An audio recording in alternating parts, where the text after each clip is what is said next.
that, look at that. Oh my god, the vision. The vision on that. Hey, I'm up in the sun. Sentry just finishes him. Boom.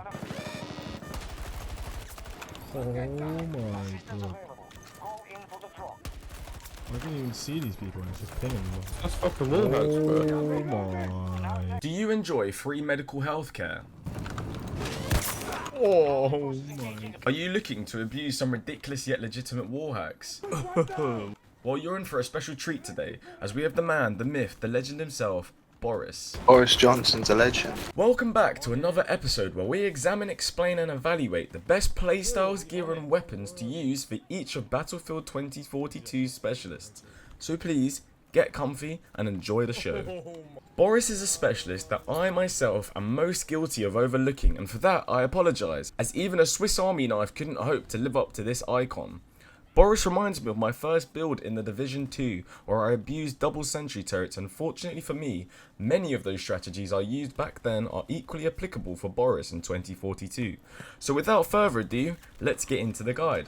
This is disgusting. Oh my gosh. Boris's better passive ability isn't actually listed or described in words, but in short, anyone that the turret spots will be highlighted red through walls for that Boris player only. Additionally, teammates can track a sentry's spotted target with their minimap or by looking for a red dot above the enemy's player's head, exactly how other sources of spotting work, like proximity grenades or Casper's drone. His listed passive ability, Sentry Operator, states that it increases the efficiency of a sentry gun whenever he is within the green circle that encompasses a turret. But what exactly does efficiency equate to? My interpretation after testing is that the sentry gun will paint targets faster and will alternate between different targets with less intervals. I also believe that the lock-on time of the sentry is faster, meaning that the turret will shoot more often as well. But is this benefit worth staying near your turret constantly? My short answer is no, but whilst playing Battlefield, you will encounter scenarios where you'll be forced to stay within a small proximity anyway. And so in these scenarios, Boris's turret can be very effective for dealing with waves of enemies. An additional note is that Boris's Sentry Operator passive perk also applies to other friendly Boris's turrets. So, if you prefer to be more aggressive, you can leave your turret with another stationary Boris. Similarly, you can place your turret next to another Boris's and stay near both to boost both turrets' efficiency. Speaking of plays, Boris's tactical, the SG-36 sentry gun, is probably one of the most versatile pieces of kit you will encounter in 2042. If you need to defend an area for conquest or breakthrough, Boris can easily bolster your team's objectives with very little effort. Oh my gosh. If you need to be more aggressive, Boris can corner peek by placing his turret directly on a corner to highlight enemies for him to quickly dispatch. If you like to be stealthy, Boris's turret can be a great distraction, as your sentry will be highlighted through walls for the enemy who is currently highlighted by your turret, and so the enemy highlighted will be too busy avoiding your turret, they won't even have time to consider where the actual player is. But don't expect the sentry gun to get you many kills. His sentry, rather than being a tool of destruction, acts more like a spotting machine, highlighting the first enemy it sees within a 65 meter radius, while it has a limited cone of vision of 180 degrees, meaning anyone flanking behind the turret won't be spotted. Enemies highlighted will be highlighted through walls and will only stop being highlighted if the sentry either loses sight of that enemy or if the sentry or the spotted player is killed. As the range of the turret is quite short, I opt to be more aggressive, mimicking my playstyle from the Division 2, where I would place my sentries down to distract enemies as I flanked. This tactic is only good, however, if the sentry is placed down in a position where it can actually see every enemy. This is where the all-important high ground comes into effect.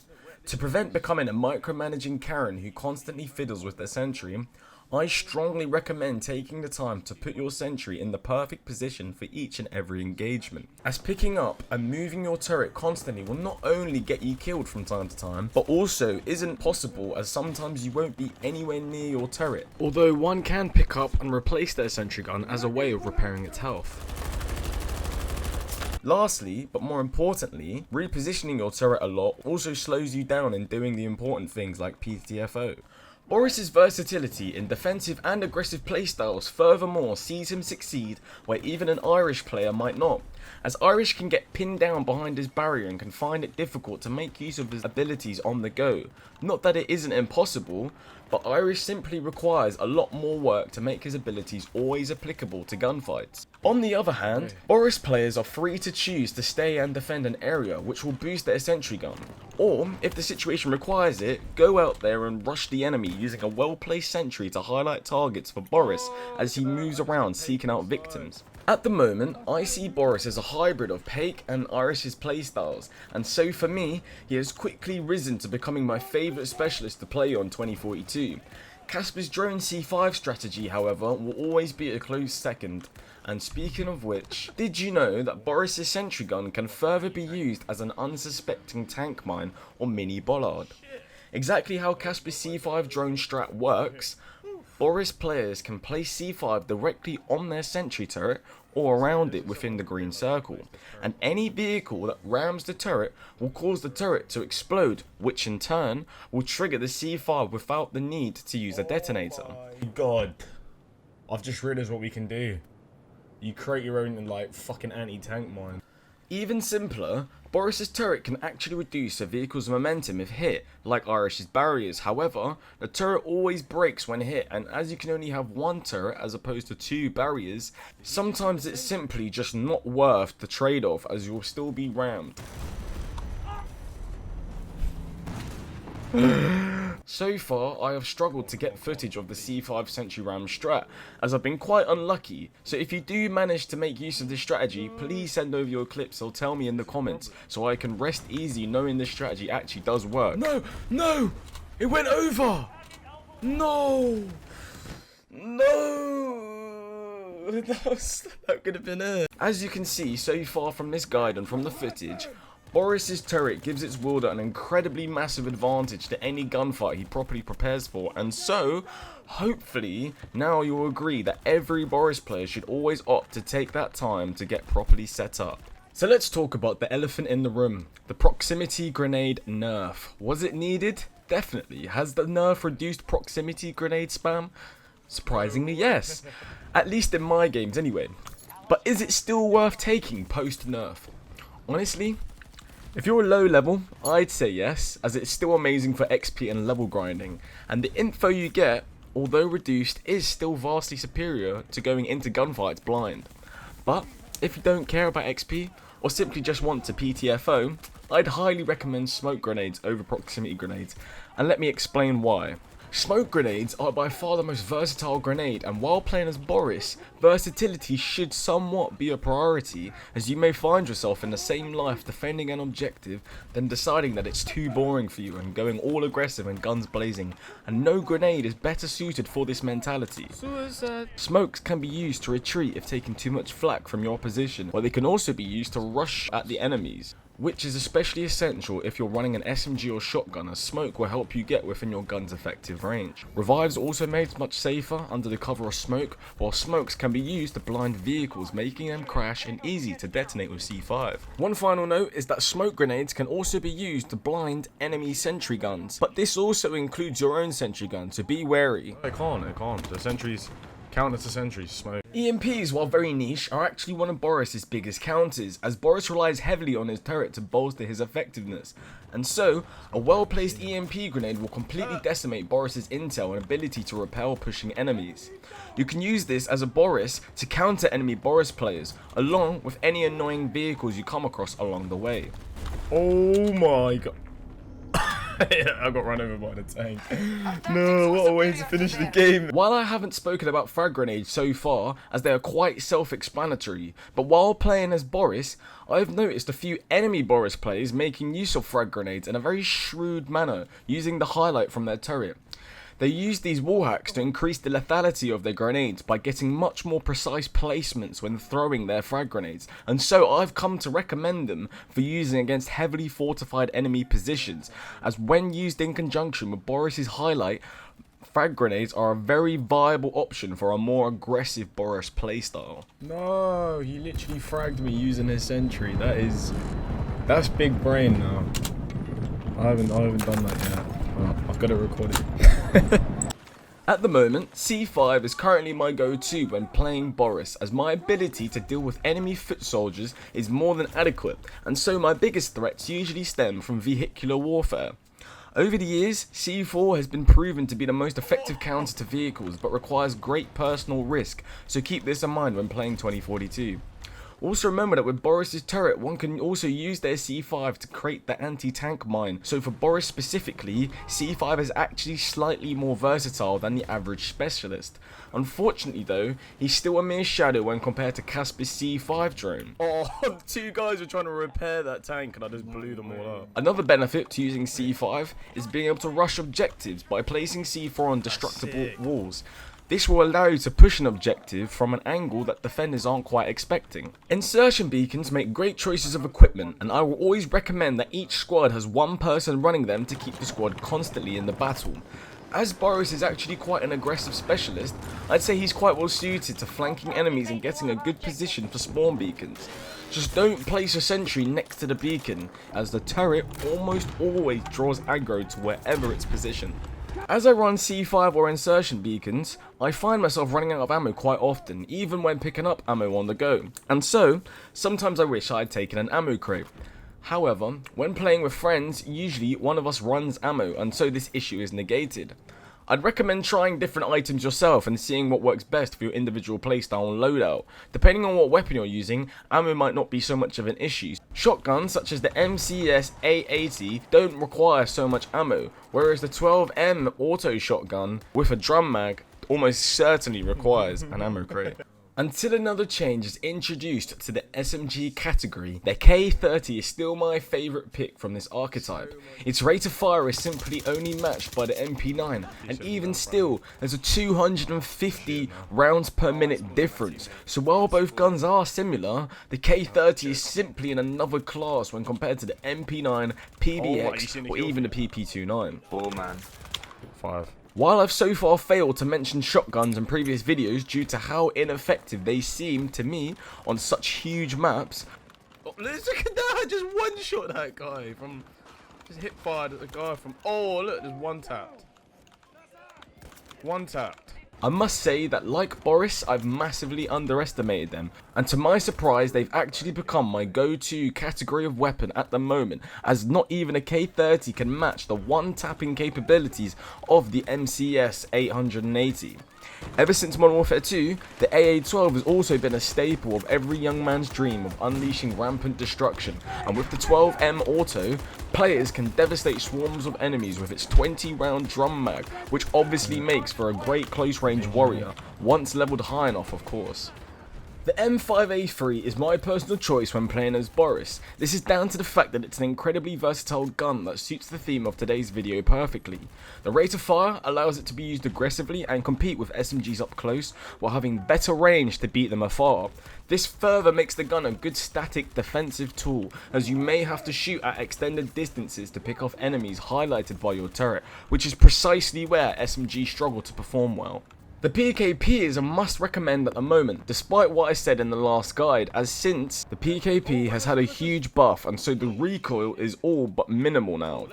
Furthermore, with the magazine size of 200 rounds by default, it's hard to compete with this gun whilst defending, as not many guns, if any, can eliminate so many targets within one singular clip. I'll go Ben. Serious, Try to cover. Yeah, headshot. There you go. Due to the short range of just 65 meters on the Sentry gun, snipers have less time to eliminate approaching enemies. However, that doesn't mean that they are completely ineffective, as snipers like the NTW50 have a lot of bullet drop and so actually are suited for closer range sniping.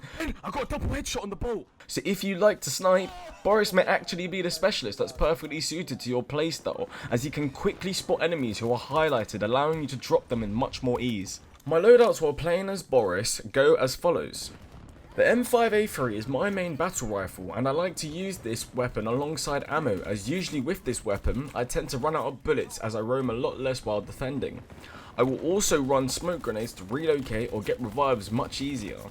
Being aggressive as Boris are my favourite moments when playing the specialist, and the weapon I take is usually a shotgun. This is either the MCS A80 or the 12M Auto. I usually pick either one based on how sweaty I'm feeling. The MCS is a very satisfying weapon to use, but requires very precise aim, whereas the 12M Auto gives users a lot more leeway to miss their shots. I run C5 with a shotgun mainly for wall breaching, but also to deal with the limited number of vehicles in rush. Smokes are also my main grenade to help me get closer to objectives and to enemies, which is crucial while running shotguns. The SVK is my go-to sniper, but the NTW50 is also just as effective. Usually, I use this class on defense, but I also like to flank the enemy position and pop shots into their backs or sides from far away on attack. Taking an insertion beacon, I like to give my team the option to spawn on me, as this helps take objectives and win games. Smokes again are useful for the aforementioned reasons, but proximity grenades are also very useful to know where enemies are and how close they are getting to you.